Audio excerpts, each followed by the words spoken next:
if we're to look at like religions from an evolutionary perspective, there's probably, say there's 1,000 religions, right? Only the religions that correspond to human nature would have survived. Such a great background, man. So friendly, so inviting. Thank you. Thank you. Yeah, it's people seem have responded really well to my pop culture madness going on behind me, I think. So Oh, it's I'm great, man. Love Frozone. Where's my super suit? Right? It's great. glad. I appreciate that. Honestly, Chris, it is great to chat with you because Lemonade Blessing is really funny. It is such a great film. Oh, thank you. Um, it really is. It really is a joy. I gotta know, where did it come from? You know, I had this image pop into my head in 2019 of like a Eucharist wafer floating on top of toilet bowl and a boy, with his pant legs scrunched around him, looking down at it kind of anxiously. And I have no idea why this image popped into my head. A couple years later in like 2021, I sat down to like write my first screenplay and I was like, let me just start with some memories of like high school and I'll see what I come up with. So I was writing down memories and I was noticing commonalities between them and I started arcing them together. And then these two ideas kind of merged. And I was like, you know what? I felt a lot of like guilt over becoming like a sort of like a sexual person as I came of age and how that related to the faith that my mom thought was really important for me to live out.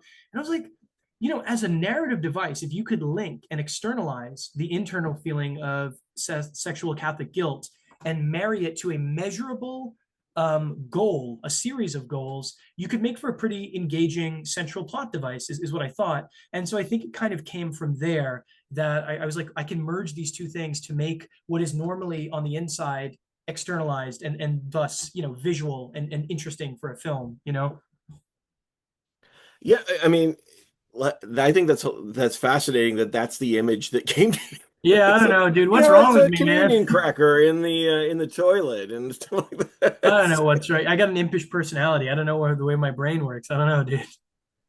Well, I mean, did you grow up in a home like this under religious pressures and circles? And I did, yeah. I'm a child of divorce, raised Catholic, went to Catholic high school. I went to Fordham University, so Jesuit university. The Jesuits are the chill Catholics, the intellectual Catholics. They were less wacky for sure.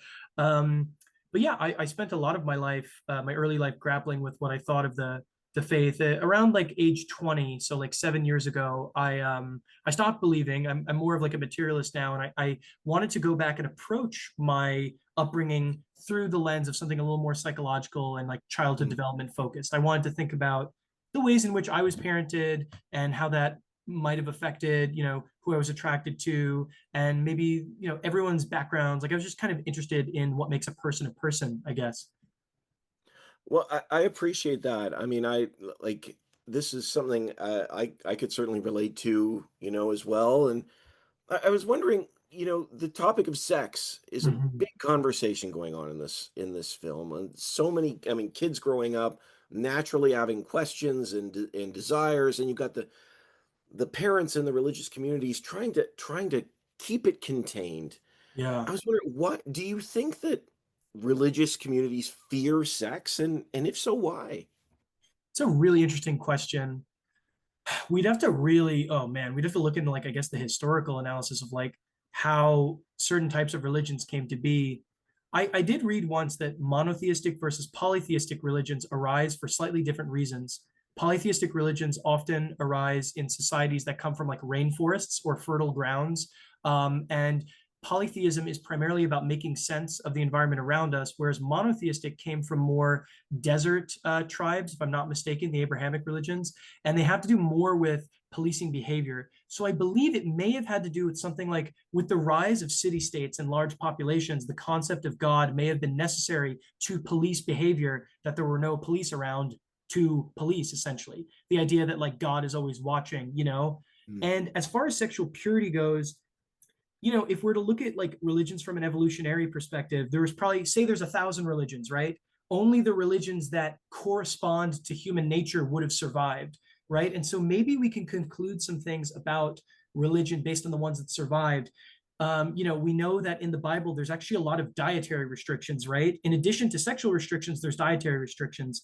It's possible that people who practice these faiths were more likely to live just because they practiced a lot of caution, right? They were less likely to get STDs and die from those. They were less likely to eat all sorts of animals that would kill them. So I think that's possible. But you were asking probably a more localized question, which is like, why do our parents, like feel that way? And I don't know. I think that we learn a lot about ourselves through our sexuality. When we express Mm. ourselves through our bodies, we're being very vulnerable, and vulnerability is really hard, and it's not something we often do in public. So I think there is a natural discomfort with that. And I think there's probably a natural discomfort with parents having to shepherd children through being literal babies and infants to knowing that they're walking around like fucking people. Like that's a crazy transition. You know what I mean? So I think all of these things are a part of it. I couldn't say for certain, but I think there's a lot of, you could look at it more individually or more like historically or sociologically, I think. Yeah, because it's so fascinating. I mean, this is something that, when you look at scripture, there's certainly blessings on family unit, but we Yeah. seem to we got to keep everything in the bottle. You know what I Yeah. mean? We see that with I understand uh, them being young, of course, but there's some very let's what I appreciate about this film is that these conversations are very natural in some ways. Like you have these kids that just are trying to figure it out. Yeah. And, and 100%. yeah, and they're constantly being told, no, you cannot ask those sorts of questions.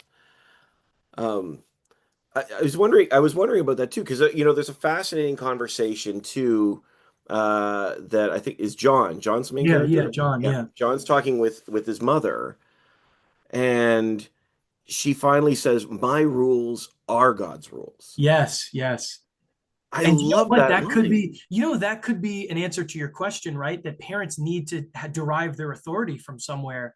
So Mm. maybe if they can hide behind this deity, then their edicts are more like it's like, well, fuck it, God says, but it's actually not God says. It's I says. I think Brother Phil probably is the more perfect encapsulation of the Catholic faith in the film. And so yeah, you're so right about that. I think there could be something to that parents they need authority, and so religion provides that to them. Mm, yeah, it's interesting too because there's even the scene where the principal sort of applies that to his mother to Yeah, keep her oh, in I thought that line. was so important because it's like, like it's so easy to hate on a strict parent, but it's like she's two parents in one. You know what I mean? Yeah. I thought it'd be so interesting to have that scene where you watch, Mary get shamed and you watch Mary get bullied because it's important. Everyone's the protagonist of their own story. We needed that scene to really flesh her out a little more, I think.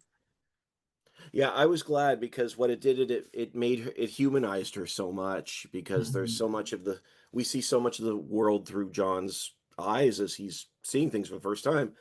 But this reminded us, like you said, that there's a story for her as well. Um, one of the things I loved about this film too is the conversation about being seen. Oh yeah, God, yeah, that makes me feel so much. Yeah. Yeah, I was wondering in your mind, what do you think that really means? What is it? How do you know you've felt seen? I think it's primarily an emotional experience. I have this shirt. It's a mustard shirt, and it's a t-shirt. It's got a series of words in a circle, and what it says is to be seen is to be known is to be loved. And I think that it is so hard to see people because we have so many blinders, right? Our blinders may be a result of our childhood wounds, the media we consume, the ideas we unconsciously internalize from the figures around us. And these blinders prevent us from really being present to the people in front of us. But if Mm. we are present to them, if we do see them, I think they'll feel really loved and really held. And so that's kind of what that scene meant to me. Is I felt very lonely for a lot of my life. I think a lot of my experiences have been sort of chameleonic, where I like to say the thing that I think it'll cast the widest net, it'll make the most people happy, it'll make the most people giggle, and yet I ignore a deeper part of myself. And the phenomena of feeling seen, I think, unfortunately, maybe gets rarer and rarer as we get older. And I don't know, it was just something I really wanted to touch on because it seemed like something that was on Mary's mind. And poor John kind of had to give her the polite answer, but his pause kind of says it all, doesn't it? Yeah, yeah, it absolutely does. And this is what I say about this film is that it just feels honest Oh, and thank it's you. Yeah. genuine. Like it's very funny. It just feels like these. you know, it's funny and we laugh, but these just feel like honest situations. And I know we're out of time. We're running out of time, Chris. But just as before we go, what do you hope people take away from their experience with Lemonade Blessing?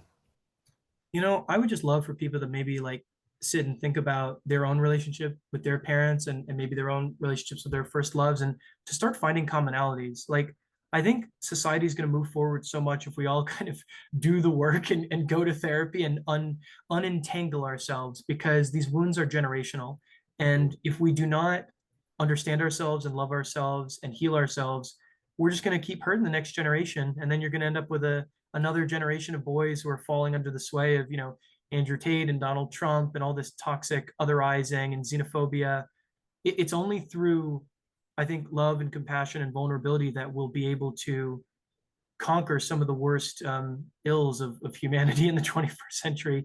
So, yeah, I hope people can look to themselves and maybe try and get some work. I mean, it's a lofty goal, but why not? Let's be lofty, right? I love that. I love that. Absolutely. Let's be lofty for sure. Amen. Uh, Yeah. Honestly, Chris, thank you so much for the time. I Oh, really please. appreciate This it. is And such a pleasure. Yeah. I wish you the best. Thank you so much. Have a great day.